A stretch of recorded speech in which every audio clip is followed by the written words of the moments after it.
O escorpião é um animal peçonhento que tem a capacidade de produzir a peçanha, também chamada de veneno.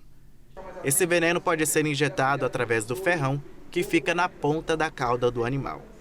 No Brasil, são encontrados 4 tipos de escorpiões que causam danos ao ser humano. E na região de Três Lagoas, a maior incidência de casos é com o escorpião amarelo, que contém a toxina mais letal em comparação às outras 3 espécies. As crianças e os idosos são os mais vulneráveis ao veneno. Também é o público que mais apresenta casos graves quando picado, como explica o professor de biologia, Helder Silva. Ele pode também ir causando efeitos no sistema gastrointestinal, por ser neurotóxico, tá? Como vômitos, náuseas, em alguns casos diarreias, salivação excessiva. Isso já é um alerta, principalmente em crianças e idosos que são mais sensíveis. Por quê, né? Você fez a pergunta, por que são mais sensíveis? Primeiro, o tamanho, o peso, o corpo.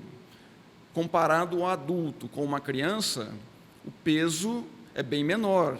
Então, este veneno vai estar mais concentrado na sua corrente sanguínea, causando efeitos mais severos. Em pessoas adultas, não está descartado o risco de uma maior letalidade, principalmente em quem já tem doenças como diabetes e hipertensão.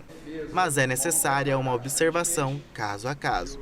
O veneno do escorpião ataca os sistemas cardíaco, gastrointestinal, respiratório e neurológico. Em muitos casos pode ocorrer o edema pulmonar, que é o principal causador de mortes pela picada do animal.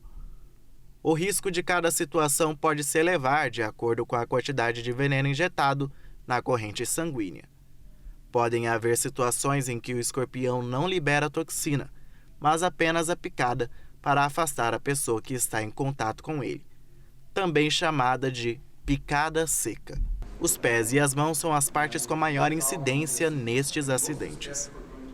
Mãos e pés. Então, se a população se prevenir usando luvas de raspas de couro no momento de limpar terrenos, fazer uma limpeza maior na sua casa e usar sapatos fechados, não andar descalço, criança não andar descalço para brincar, ou num parque, por exemplo, vai evitar os acidentes, que a gente fala muito das ações dos venenos, dessa peçonha, desse veneno, dos tratamentos, mas é muito importante associar a prevenção. O indicado é que a vítima, após ser picada por um escorpião, seja encaminhada para um atendimento médico em no máximo 1 hora, para evitar a gravidade do caso. Apenas quem apresenta quadro de risco mais elevado é recomendado a receber o soro antídoto, que só é aplicado após orientação médica hospitalar. Os casos leves são maioria. Deste modo, a pessoa picada não necessita de ser medicada, pois não há indícios o suficiente de uma intoxicação. O médico da Vigilância Epidemiológica, Vinícius Neves, explica como este soro age na corrente sanguínea em combate ao veneno. O soro antiescorpiônico ele é aplicado nas pessoas que têm indicação, então aquelas que são picadas por escorpião, que estão desenvolvendo casos graves, a pessoa está aí apresentando letargia, sonolência, muito vômito, muita dor. Ele tem que ser aplicado quanto antes ele for aplicado, menor distribuição na corrente sanguínea, esse veneno do escorpião vai ter.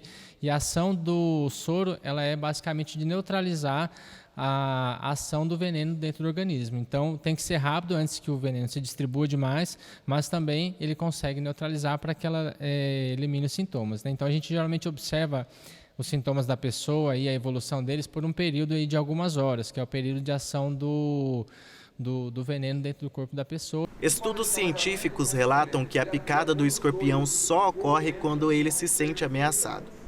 O animal tem como principal objetivo atacar as suas presas, que geralmente são as baratas. A maior forma de prevenção é a limpeza constante do ambiente, evitando o acúmulo de sujeira e entulho, que é propício para a infestação destes animais. Apesar de haver venenos de dedetização que prometem eliminar as espécies de escorpiões, eles não são tão eficazes como aponta o professor de biologia. Até o Ministério da Saúde não recomenda detetizar, né? Em certos casos bem específicos de muita infestação em alguma casa abandonada, mas em geral não é eficaz. Eles são animais que têm muitos quimiorreceptores no corpo, eles detectam esse veneno antes e depois desaloja esses animais, sai de seus esconderijos e acaba aumentando o encontro com as pessoas e aumentando esse acidente.